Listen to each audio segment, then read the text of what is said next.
राधे राधे। जय श्री कृष्ण।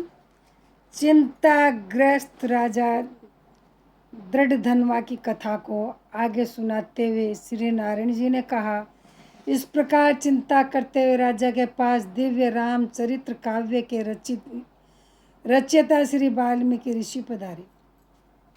राजा ऋषि को आया देख खड़ा हो गया और उनके चरणों में प्रणाम किया तथा आसन पर विराजमान कर पूजन किया। राजा महर्षि के चरणों को गोद में लेकर धीरे धीरे सहलाने लगा। तत्पश्चात राजा दृढ़धनवा ने महर्षि वाल्मीकि के चरण स्वयं पखारे और फिर उस जल को प्रसन्नतापूर्वक अपने माथे पर छिड़क कर उस तोते के कहे वचनों को याद कर मधुर स्वर में महर्षि वाल्मीकि से पूछने लगे। राजा दृढ़धनवा ने महर्षि वाल्मीकि से कहा कि हे भगवान, आज मैं कृत्य हो गया। भगवान हूँ। आपके दर्शन हुए यह संसार को पवित्र करने वाले महर्षि, मैं अपने भाग्य की कैसे प्रशंसा करूँ। श्री नारायण जी बोले। इस प्रकार उस महात्मा से प्रार्थना करके राजा चुप हो गया। ऋषि वाल्मीकि जी ने कृपा पूर्वक राजा की ओर देखा। राजा से मुनि महाराज बोले, हे नृप श्रेष्ठ, इस प्रकार की नम्रता के कारण तुम धन्य हुए। राजन, तुम चिंतित दिखते हो, अपने हृदय के दुख को कहो, देर मत करो। दृढ़धनवा बोला, आपके चरणों के प्रताप से मैं हर प्रकार से प्रसन्न हूँ, किंतु मेरे हृदय में एक बड़ा संशय है, वही तीर के समान चुभ रहा, कृपया उसे दूर कीजिए। वन में किसी तोते के मुख से वचन सुनकर यह संशय पैदा हुआ कि जिसे मैं सुनाता हूँ। मैं एक बार शिकार खेलने घोर वन में गया। वहाँ घूमते घूमते मैंने एक तालाब देखा। वहाँ जाकर थके प्यासे मैंने जल पिया और कुछ समय के लिए मौन बैठ गया। राजा से ऋषि बोले, हे राजन, तुम अपने पूर्व जन्म का चरित्र सुनो।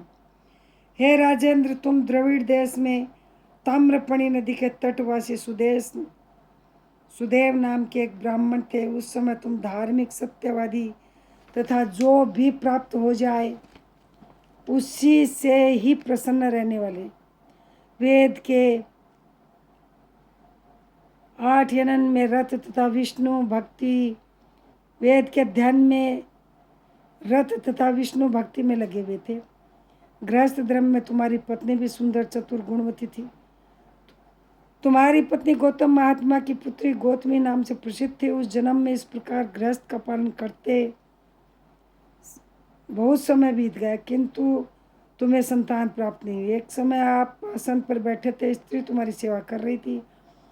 तब तुमने दुख पूर्वक स्त्री से कहा, हे सुंदरी, पुत्र सुख से अधिक संसार में कोई सुख नहीं। तप दान आदि से प्राप्त पुण्य फल तो दूसरे जन्म में प्राप्त होता है, किंतु शुद्ध वंशोत्पन्न संतति इस लोक एवं परलोक दोनों में सुखदायी होती है। अतः मेरा जन्म ही निरर्थक गया। इससे तो मैं शीघ्र ही मर जाऊं, क्योंकि मुझे यह अपनी बड़ी आयु की भी अच्छी नहीं लगती। आगे की कथा सुनाते हुए महर्षि वाल्मीकि ने कहा कि अपने पति के से दुख पूर्ण वचन सुनकर बेचारी पत्नी उदास हो गई। धैर्य धारण कर समझाती हुई प्रेम पूर्व मीठे वचनों में बोली, हे प्राण प्रिय, आप सरीखे भगवत भक्त को इस प्रकार मोहित नहीं होना चाहिए। आपने यह बड़ी छोटी बात कही, आपको ऐसा नहीं कहना चाहिए। सत्यवादी और धर्मपरायण अपने स्वर्ग चित्त लिया है। आप ज्ञानी होते हुए भी पुत्र सुख को इतना क्यों तरस रहे हैं। राजा चित्रकेतु भी इसी प्रकार पुत्र शोक से जब दुखी हुआ था, तब उन्हें महर्षि अंगिरा तथा श्री नारद जी ने ज्ञान दिया था। जिस भांति राजा अंग अपने कुपुत्र वेन के कारण दुखी होकर चुपचाप रात्रि में वन में निकल गए थे, उसी प्रकार से स्वामी आपके संतान भी आपको दुखदायी होगी। अपनी धर्म पत्नी से यह वचन सुनकर वह ब्राह्मण ताम्रपणी नदी के किनारे पहुंचा। वहां जाकर नदी में स्नान कर तपस्या आरंभ कर दी और 5वें दिन से केवल सूखे पत्ते एवं जल लेने लगा। इस नियम से उसे तप करते 4000 वर्ष बीत गए। राजन उसके उग्र तप से तीनों लोग कांपने लगे। उग्र तप को देखकर भगत वत्सल भगवान गरुड़ पर चढ़कर उसे मनवांछित वर देते हुए उसके निकट पधारे। हे राजन, आप पूर्व जन्म के वही ब्राह्मण हो। यह चतुर्दश अध्याय समाप्त। अब हम पंचदश अध्याय सुनते हैं। श्री नारायण जी बोले, नारद जी, भगवान के साक्षात दर्शन करते हुए सुदेव ब्राह्मण गद वाणी में भगवत वत्सल भगवान कृष्ण की स्तुति इस प्रकार करने लगा। हे देवताओं के देव, त्रिलोकी को अभय देने वाले प्रभु, सबके ईश्वर, आपको नमस्कार। मैं आपकी शरण में आया हूँ। ये प्रभु, मैं दुखी दीन आपका भगत हूँ। आप सबके बांधव हैं, मेरी आप क्यों उपेक्षा कर रहे हैं। ब्राह्मण सुदेव ने प्रभु की इस प्रकार जब स्तुति की, तब मेघ के समान गंभीर वाणी में भगवान बोले, हे बुद्धिमान तपस्वी पुत्र, तुमने भली भांति तप किया है। तुम जो मुझसे चाहते हो वह कहो, मैं तुम्हारे तप से प्रसन्न हूँ। सुदेव बोला, हे दीन बंधु, दया निधान, मुझे सुपुत्र दो। ब्राह्मण के यह वचन सुनकर श्री हरि कहने लगे, हे ब्राह्मण, ब्रह्मा ने तुम्हें पुत्र सुख से वंचित रखा है, इसलिए पुत्र को छोड़कर और भी वस्तु मांग लो, मैं अवश्य दूंगा। श्री हरि के वचन सुनकर कटे पेड़ की तरह ब्राह्मण गिर पड़ा। सुदेव ब्राह्मण की पत्नी अपने पति की पुत्र प्राप्ति की इच्छा पूरी होती न देख धरती में पड़ा देख रोने लगी। बड़ी कठिनाई से धैर्य धारण कर अपने गिरे हुए पति से बोली, है नाथ, उठिए, क्या मेरा वचन भूल गए। विधाता ने जो भाग्य में सुख लिखा दिया, अपने कर्मों के कारण उसे मनुष्य भोगता है। पतिदेव, पुत्र की अभिलाषा और उसे उत्पन्न विषाद छोड़कर उठिए और श्री हरि से संबंध जोड़कर भक्ति का आश्रय लीजिए। तब ब्राह्मण पत्नी इस प्रकार कह रही थी, तब गरुड़ जी को अत्यंत दुख हुआ और कांपते हुए भगवान से बोले, हे हरि, देखिए, ब्राह्मणी शोक समुद्र में डूब रही है तथा ब्राह्मण भी आंसू बहाता हुआ दुखी हो रहा है। हे दीन बंधु, दया के समुद्र, आज आपकी वह दया कहाँ गई जो भक्तों पर रहती है। आपके सेवा का फल सभी को अवश्य प्राप्त होता है। फिर इस ब्राह्मण की पुत्र कामना पूर्ण करने में आपको क्या आपत्ति है। जो दानी हाथी दे दे वह अंकुश देने में क्यों दुखी होगा। हे प्रभु, इस प्रकार तो आज से कोई आपके चरणों की सेवा नहीं करेगा। अगर इसे पुत्र न दिया तो आपकी महिमा नष्ट हो जाएगी, इसलिए इसे एक पुत्र अवश्य दीजिए। भगत सुदामा आपकी आराधना से पूर्ण सुखी बन गया। आपकी कृपा से गुरु संदीपनी को मरे हुए पुत्र की पुनः प्राप्ति हुई। पति पत्नी पुत्र की इच्छा से आपकी शरण आए हैं। गरुड़ के वचन सुनकर नारायण बोले, हे पक्षियों के श्रेष्ठा, तुम ही इन्हें एक पुत्र होने का वरदान दे दो।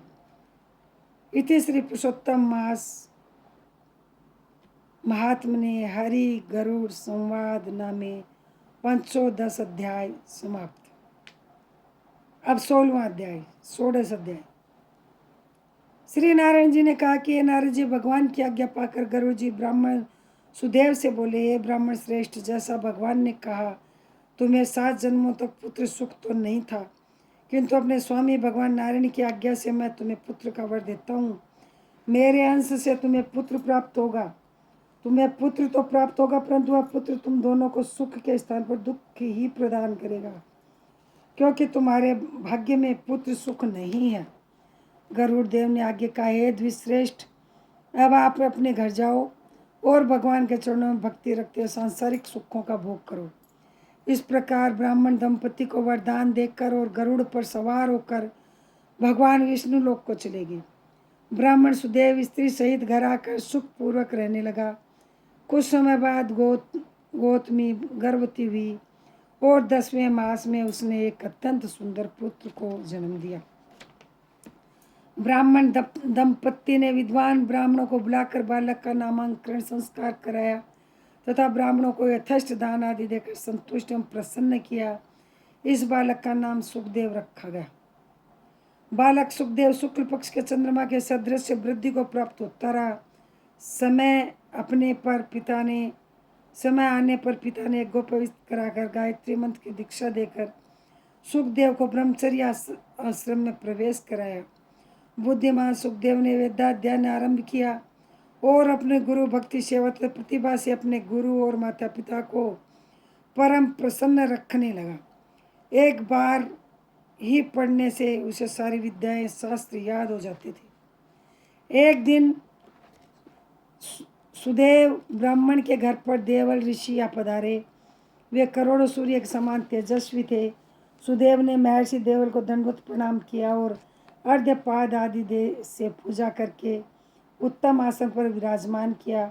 मुनि के आसन पर विराजने के उपरांत ब्रह्मचारी बालक सुखदेव ने आकर मुनि के चरणों में गिरकर प्रणाम किया। सुखदेव को देखकर देव ऋषि बोले, हे सुदेव, तुम धन्य हो, तुम्हारा भाग्य धन्य, श्री हरि तुम पर प्रसन्न है, इसे से इस सुंदर पुत्र का वरदान तुमको प्राप्त हुआ। हे सुदेव, तुम्हारा यह सुपुत्र गुण सागर और अत्यंत भाग्यशाली है। यदि दोष है तो केवल एक ही है, और उस बड़े भारी दोष से इन सब लक्षणों की विद्यमानता व्यर्थ होती है। इतना कहकर सिर हिलाते हुए दीर्घ श्वास लेकर देवल ऋषि ने कहा, हे सुदेव, आपके इस बालक में सभी गुण लक्षण अत्यंत महान है, परंतु इन पर प्रसन्न होने से पहले आयु का भी विचार करना आवश्यक है। आयु न होने पर अन्य लक्षणों से क्या बनता है।